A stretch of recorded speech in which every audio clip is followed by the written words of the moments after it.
27 years ago today, I started my Ape SDK development. That was on June 13th, 1996, and I did it in Malaysia, so date timelines, etc. aside. It's something that I remember very well. The June 13th date also was a day that a former friend of mine disappeared without trace, and then reappeared about 6 months later, so that was even a few years before I started the Ape SDK development.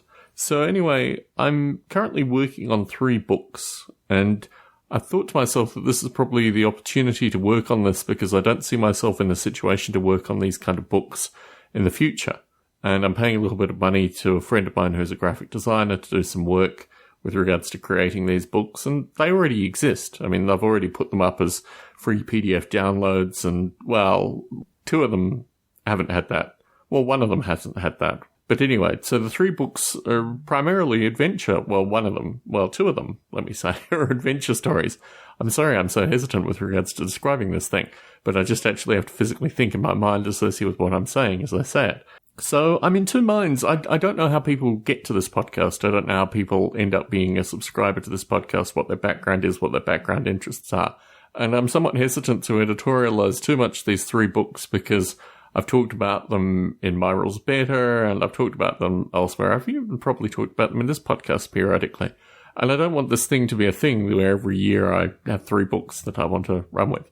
Although that would be quite nice to actually do this on an annual basis. In any case, I'm working to get something very tightly produced around these 3 books so they look aesthetically good, they read aesthetically well, if such things read aesthetically well, because I think this is a unique opportunity and I want to seize the opportunity and utilize it as much as possible.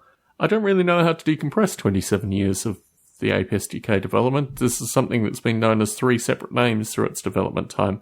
I do periodically listen to the music, which is available on Apple Music and Spotify and wherever you listen to music, even YouTube, associated with the music that has come out of the Ape SDK development. That has been one of the interesting byproducts of it.